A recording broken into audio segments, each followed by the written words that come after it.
오늘 코스피가 2040선을 위협하고 있습니다. 오랜만에 10포인트 넘게 조정 상황이 나오다 보니까 이제 투자자들은 조금 걱정이 커지겠죠. 또 여기에서 오늘도 계속 외국인 투자자들이 사고 있는데도 이런 정도니 만약 외국인 투자자들이 매도하면 어떻게 될까라는 걱정이 커질 수밖에 없습니다.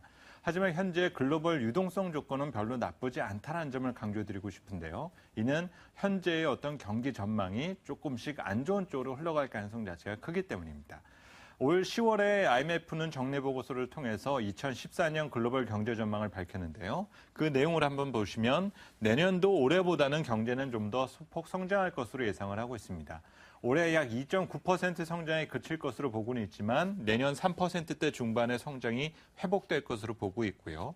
대부분의 나라들은 성장이 지속되고 단지 이제 중국만이 올해보다 성장 정도는 좀 둔화될 것이다라고 의견을 내놓고 있습니다. 현재 통화정책을 읽기 위해서는 미국의 경기 방향을 읽는 것이 가장 중요한데요. 문제는 미국 경제에 대해서 다소 좀 희망적인 부분이 강조되고는 있지만 최근 미국 연방정부가 폐쇄됨으로써 전반적인 성장 둔화가 가시화되고 있다는 점, 그리고 현재 미국의 잠재 성장률이 지속적으로 떨어져 가고 있다는 점에 대해서 주목해둘 필요는 없습니다. 지금 화면에서 보시는 것이 아래에 있는 것이 2013년에 대한 잠재 성장률, 짙은 색으로 표시된 부분이 2014년에 대한 잠재 성장률을 나타내고 있는데요. 결국 셧다운에 대한 영향과 최근 부동산 경기가 주춤하고 있다는 점 등이 전반적으로 경기 모멘텀을 약화시키고 있다는 점입니다. 이렇다 보니 이제 양적 완화를 축소하는 것에 대해 그동안에는 좀 적극적으로 해야 된다라는 의견들이 많았지만은 오히려 그런 의견이 한 발 후퇴한 상황 정도로 볼 수가 있겠고요. 다음 그림 화면을 보시면은 사실 올 9월 달에 양적 완화가 중단될 것이다라는 예상이 컸었습니다. 단계적으로 축소될 것이다라는 예상들을 해왔다라는 거죠.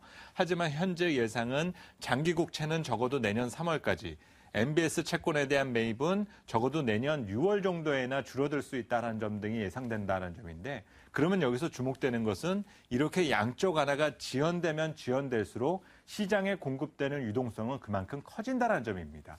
현재 월 850억 불의 자금이 계속 유입되고 있는 상태인데 이를 한 분기로 따져보면 2,400억 불이 넘죠. 우리 원화로 환산했을 때 300조 원이 넘는 돈입니다. 그렇다 보니까 최근에 달러가 약세, 이종 통화들은 강세가 나타나는 현상들이 나오고 있다는 점입니다. 이런 점 등을 종합해서 볼 때 적어도 내년 상반기까지 외국인 수급은 조금 우호적인 쪽에 영향을 줄 가능성이 있다는 점이겠고요. 최근에 이런 모멘텀을 조금 잃은 상황에서의 조정 상황이 나타날 때 과연 외국인의 매수세가 이어질지, 그리고 단기 조정 이후에 재반등에 대한 가능성이 없는지 등을 점검하는 것이 필요할 것 같습니다. 자, 이상으로 김영렬의 마켓뷰였습니다.